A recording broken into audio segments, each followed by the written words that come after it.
Good morning, everybody in the United States, and good evening to viewers in India. I'd like to welcome you to this AEI Google Hangout on Prime Minister Narendra Modi's visit to the United States, which begins later today. I am delighted to be joined by three outstanding guests. We have Mr. Jay Panda, who is a member of parliament from the Biju Janata Dal and a leading expert on Indian foreign policy. We have Ellen Barry from the New York Times. She's the South Asia Bureau Chief based in New Delhi. And we have my old friend and colleague, Lisa Curtis, from the Heritage Foundation, who is one of the leading experts on this topic here in Washington. Let me quickly start with you, Jay. Now, from your perspective in Delhi, as someone who has tracked this relationship for a long time, what's the key takeaway from an Indian perspective? What is Mr. Modi hoping to achieve? Well, first of all, I think in these 2 years, the relationship has been revitalized, and the Prime Minister has brought palpably new energy and effort to this relationship. I think we should keep in context that this has been building over nearly 2 decades with 3 administrations on each side. But I see it like a staircase, and before the last 2 years, we were sort of on a landing. It was a consolidation phase. And we are clearly on the upward trajectory now. As you know, there's been a lot of progress in terms of defense cooperation, in terms of India buying a lot of defense equipment from the US. India is also emerging and beginning to play a role in many multilateral forums, such as the Nuclear Suppliers Group, and US support is crucial towards that. So these are some of the big takeaways that I think the Prime Minister must be hoping for. Lisa, if I were to ask you the same question, but from a U.S. perspective?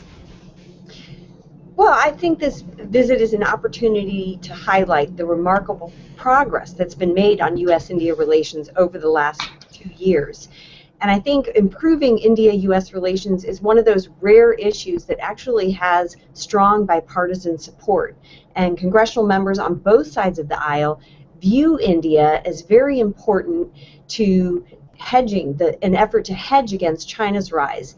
And they see India as playing a stabilizing role in the broader Asia-Pacific. So I think it's not only an opportunity to highlight all the progress that's been made, particularly on defense and security issues, but it's also an opportunity to consolidate that progress so that the momentum can continue into the next U.S. administration. So I think this is an opportunity for Prime Minister Modi not only to make his case to the administration, which of course he already has, but also to the U.S. Congress. He's meeting with think tanks. So he's going to really widen the circle of support for building the U.S.-India relationship. Ellen, is there anything about this relationship or about the Modi and meeting Obama 7 times over the course of 2 years that you find surprising? Well, I would first say, just to be devil's advocate here, that there has been a tremendous amount of messaging about the kind of tidal change in the relationship, but it's been hard to finish the projects that were on the table. So if you look back to Obama's visit early last year, the big breakthrough from that was the civil nukes deal, and in fact that still hasn't been finalized. Then, a few months ago you had Ash Carter's visit here, and the breakthrough from that was the logistics and security deal. That also isn't finalized. So it's just a reminder that moving things bilaterally with India and the U.S. has always been very challenging. And although the messaging has been dramatically different from the past, they're still struggling to finish things up that they started, which is part of why this visit is so important. I think for Modi in particular, addressing both houses of Congress is extremely important. It's something he had wanted to do during his first visit to the U.S.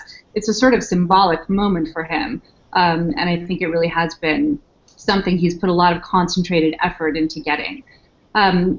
What's surprising, I suppose, is that Modi was such an unknown to the American side when he became prime minister. I think there was a lot of apprehension about what the tone would be of meetings, and the tone has been really constructive from the beginning.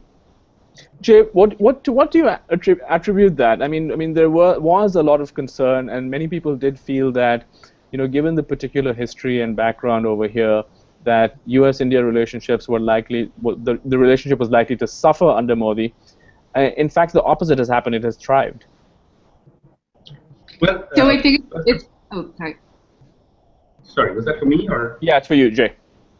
Okay. Well, first of all, the Prime Minister, I think, has a larger vision, and he sees himself as leading the charge of re-establishing India in the global economy, as it were, and at the high table of Committee of Nations, as it were. And on the economy front, the Indian economy is gradually getting back to the levels at which it was being lauded a decade ago, and then we had fallen off the wagon for a while. Just last week, the new numbers have come out. It is now clearly the fastest growing large economy in the world at 7.9% growth.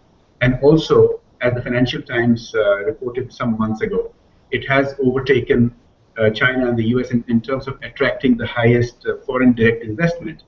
Now, in terms of getting India to, let's call it punching at its weight, because India has traditionally punched far below its weight in foreign policy issues internationally. And I think the Prime Minister sees this as India's moment, and he sees himself as being particularly suited to make sure that India doesn't miss the bus this time. Lisa, let me sort of take Ellen's observation to you that the rhetoric is always great, the messaging is great, the images are fantastic, wonderful photo ops. Now you have this joint address to Congress, but when it comes to actually finally closing the deal and saying that this has happened, we've crossed all the T's, dotted all the I's, some of these things just seem to sort of be there in suspended animation forever. I mean, do you think that's a fair characterization? Well, I think it's partially fair, and certainly Ellen is correct in that we would have hoped to see the U.S. investing in India's civil nuclear sector by now, 8 years after the civil nuclear deal was completed, but because of the nuclear liability law, U.S. companies have not been enthusiastic to make that investment. You could certainly make that case. And then there's the signing of the logistics agreement. This is an agreement that's been in negotiation for over 10 years, and the hope was that it would finally be signed during Ash Carter's visit to India in April. And of course, there was a preliminary agreement made, but we don't have the final signature yet. So certainly you can make that case. But I would like to look at the other side of the ledger and look at some of the more visionary ways that we see Modi operating in the relationship. And here I would point to the joint strategic vision for the Indian Ocean Asia Pacific, which was signed by President Obama and Prime Minister Modi during President Obama's visit in January of 2015. And this vision statement talked about the U.S. and India cooperating outside of South Asia and even in the South China Sea, sending a signal to China that they would work together to prevent China from aggressively pursuing its territorial ambitions. So I think that's important. I think the fact that they, have moved this defense, trade, and technology initiative forward. They're talking about joint projects for co-development, co-production. That is significant. And lastly, I would point to the U.S., India, Japan trilateral dialogue, which India has agreed to move up to the foreign minister level, and also in having Japan be a permanent partner in the Malabar naval exercises, which are held on an annual basis. So I think we have to exercise a certain amount of patience when it comes to engaging with India. It's a big country, it's a democracy, all those things that we cherish about India, the fact that it is a democracy and it does operate by consensus and it does pay attention to the politics. That is the very same thing that makes it so difficult to move quickly with India on anything. But certainly there is a certain amount of frustration, but if you look at the overall broader picture, I think what you see is Modi is a prime minister with a vision for the India-U.S. relationship, and he has very much taken that relationship forward in the last 2 years. Ellen, if you were to sort of step back and look at Modi as a foreign policy prime minister, I mean, how would you assess him? Well, I'd say it's sort of remarkable the extent to which the United States has turned out to be one of his absolutely most cherished priorities.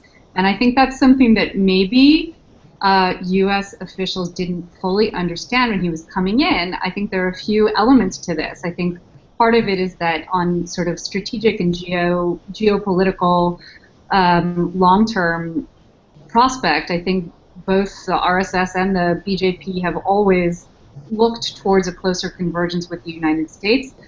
I also think for him, NRIs, Indian NRIs in the United States are really a key part of the future of his sort of political movement, his political future. And so he's been looking at what NRIs are doing in U.S. politics, in the U.S. political system, as something really sort of key to his long-term plans. I have rarely seen a foreign leader who has studied the U.S. political system and the people within the U.S. political system with such focused and sort of strategic concentration. I think Modi's long-term idea is that the influence of India will rise within the U.S. system. So I think that's been a little bit of a surprise. I think he spent quite a lot of time in the U.S. before the Gujarat riots and before he was blacklisted. And he had a whole set of ideas about the United States that were formed then. Jay, now you've seen sort of several prime ministers work on this relationship up close. If you were to sort of place Modi in that continuum, how is he different from the other prime ministers who've worked on this relationship and frankly moved it along? Well, clearly, I think what distinguishes this prime minister is his unflagging energy. It's not just the U.S. You can see that for the last 2 years, he's actually been accused in India of being constantly flying around. But all of that has had its benefit. So I think the single distinguishing feature is the extremely higher level of effort and energy that he brings to it. And I think Ellen put it exactly right in his understanding of the strategic positioning of India within the U.S. And not just in the U.S. When it comes to China, for example, China is our biggest trading partner, and we have a disputed border with China. And there are other issues that involve China that impact not just the US and India, but a whole range of countries in Southeast Asia flanking China. So India has to play its cards in a manner in which it is not seen as ganging up on China, for instance, and at the same time, it cannot shirk its responsibility in working with other nations, not just the US and Japan, but also countries like Australia, perhaps, and Vietnam, in ensuring that the growth of China, which no one wants to stop, is done along with, done in the rules of the game that have been established in international relations. Lisa, are you expecting any breakthroughs on the defense side? Well, I think that there's hope that we will have a final signature on the logistics agreement for the reasons that Ellen spelled out. I think we need to see that we can finalize a deal, we can bring something to closure, because the experience on the civil nuclear deal has showed us otherwise. So I think it is important for India to show that it can close the deal, that it is interested in strengthening this defense partnership. And look, India does provide logistics facilities to the U.S. on a case-by-case basis already. So this agreement would just formalize some of the cooperation that we already see happening between the two countries. So I think there is hope that this might move forward. In terms of the nuclear supplier group issue, I think the U.S. probably will come out with a strong statement of support for India's inclusion in that grouping. But the question is whether the U.S. would actually use its influence and leverage with China to get China to get behind India's application to the NSG, because right now China has linked India's membership in the NSG to Pakistan's, and that's a non-starter for most of the NSG members. So I think the question is, will the U.S. use its influence with other countries in the NSG to have India join the grouping? But I just wanted to make one point on the fact that President Obama and Prime Minister Modi have really taken a chance on each other. In a sense, you could say it's almost a gamble, but I think it's a gamble that has paid off. The U.S., could have, put distance between the U.S. and Modi because of the past and the Gujarat riots, but the Obama administration made clear they weren't going to move in that direction. They wanted to welcome Prime Minister Modi, put the past behind, and then Prime Minister Modi, for his part, could have held a grudge against the U.S. and could have been standoffish with the U.S., but he wasn't. In fact, he moved in the complete opposite direction and really reached out to the U.S. and invited President Obama to be the chief guest at the Republic Day parade. So I think that both have taken a gamble, and it's paid off. For Obama, I think the U.S.-India relationship has become one of the success stories of the Obama administration's foreign policy, and for Modi as well. He's turned out to be sort of a foreign policy prime minister. He gets very high marks for his foreign policy. So I think that was just worth noting. Just to sort of turn for a moment to some of the things that could challenge this relationship, and I'll stay with you, Lisa. I mean, I testified last month, and one of the things I was sort of struck by was the number of questions that came up about the pace of economic reforms and a sense of sort of disappointment. And the second set of issues that sort of seems to come up quite a lot were concerns about human rights. So let's sort of divide that, and let's go first to the set of economic questions. Like, where does that figure in this relationship? I think you're talking with me. Yes. Okay. So on the economic issues, I think Prime Minister Modi has done a good job of selling India, marketing India. He made his visit to Silicon Valley. That was very well received. And he has done some things to improve the business environment, make it more friendly to the private sector. But what he has failed to do really is move those macroeconomic reforms forward. The land acquisition bill, of course, and the GST tax bill have not moved forward. So that's been a bit of a disappointment. But if you look at India's economic growth, the fact that it's growing well over 7%, it's become the biggest foreign direct investment destination. So clearly the Indian economy is doing quite well.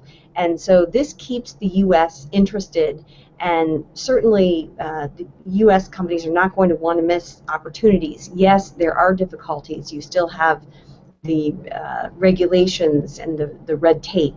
But I think overall, when the U.S. looks at the Indian economy, there is still a very much a sense of optimism. And I think that will probably come across in the visit. Jay, let me take that same question to you. I mean, I just watched the Prime Minister's speech on his second anniversary at India Gate. And one of the things I'm struck by is that in terms of his own tone, things have changed quite dramatically from, say, 3 years ago when he gave that famous speech at the Sri Ram College of Commerce. And in terms of the kind of message he seems to be sending India, he seems still committed to economic development, but he doesn't seem to be as committed to economic reform. Is that a fair assessment? No, I wouldn't agree with that, because I think it has to be taken in the context of the constitutional checks and balances that we have. And many would argue, I have in many of my opinion pieces, that we have far too many checks and not enough balances, despite the biggest mandate that this Prime Minister won in 3 decades. The fact is, he still does not have an upper house majority, which is required to implement some of these changes. And I think perhaps the expectations have been raised very high because of the tenor of the 2014 campaign. And a lot of people, a lot of commentators who should have known better, I think got carried away. There may also have been some political miscalculations, because I think from my point of view, right at the beginning of this tenure, rather than reach for the land reform bill that Lisa was talking about, which struck many of us as being out of reach because of the lack of numbers in the Rajya Sabha, there were a lot of other low-hanging fruit that could have been aimed for. And in that process, I think a little bit of momentum was lost. But the fact is, while the big breakthroughs are probably still in the works and may happen later in this term, there are many small breakthroughs that are happening. If you look at the ease of doing business index by entities such as the World Bank, such as the World Economic Forum, they are all recording year after year India making significant improvements. The FDI that I mentioned, the foreign direct investment that is coming into India, would not be if there were not that level of confidence that the country is actually going to be progressing forward. I think in terms of what we should expect is a greater degree of pragmatism as to what the mandate that this government has actually means, and when will some of the more anticipated reforms be possible to be put through. I'm not pessimistic. It's just that I'm more realistic about the time frame, and I wouldn't be surprised if the second half of this term, we're just approaching the midpoint later this year of this government's tenure. But I would not be surprised if in the second half of this government's tenure, you begin to see that tipping point being reached, both in terms of more reforms happening and in terms of business confidence and investment matching that. Ellen, would you agree with that assessment? I would. I mean, I think people have been looking for the basic list of major structural changes, land, labor, restructuring of the PSU banks, those things. And I think there's still a sense that, you know, it's been a sort of underperforming government. You know, to turn to your second issue, which is the human rights issue, I think that's a very interesting one. I've rarely seen the U.S. make such a major pivot towards any world leader, from blacklisting him to embracing him really unrestrainedly as a very important and sort of priority world leader. I think that's been in some ways a little bit awkward for the United States, because in fact the degree of scrutiny that was put onto the Gujarat riots by the U.S. government was unprecedented, and there was an enormous amount of public speech about it. And I think right now, for the Americans trying to decide how much to say on any of these issues, when Modi has now become quite an important investment, geopolitically and strategically, I think that's quite a fine line that they're walking now. What do you think drove the change? Pragmatism. Lisa, would you agree? I think India is simply too important not to have a relationship with its leader. Lisa, would you agree with that? Well, I think that's partially true, but I think also you have to give Prime Minister Modi a bit of the benefit of the doubt. During his campaigning, he did not play the communal card. But what I will say is, I don't think religious freedom, human rights issues will dominate the discussion in Washington. However, he does need to be prepared to answer some questions that will almost certainly come up, particularly on Capitol Hill when he visits there. And there have been some concerns. You had the series of desecration of churches in New Delhi in December of 2014, I believe, and you had the Muslim man who was beaten to death for allegedly consuming beef last fall, and there was a sense that Prime Minister Modi did not condemn that killing the way he should.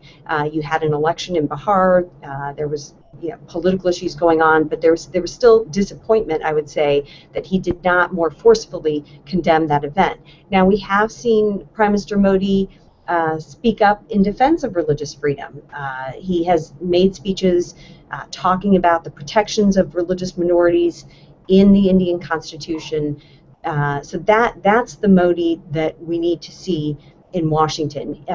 If he takes a defensive line against this questioning, that will be very unhelpful. And the fact that India denied the visas to the U.S. Commission on International Religious Freedom, that only raises the issue and brings the issue to the fore even more. I think it would have been better if India would have just issued the visas, allowed them to visit and talk to people.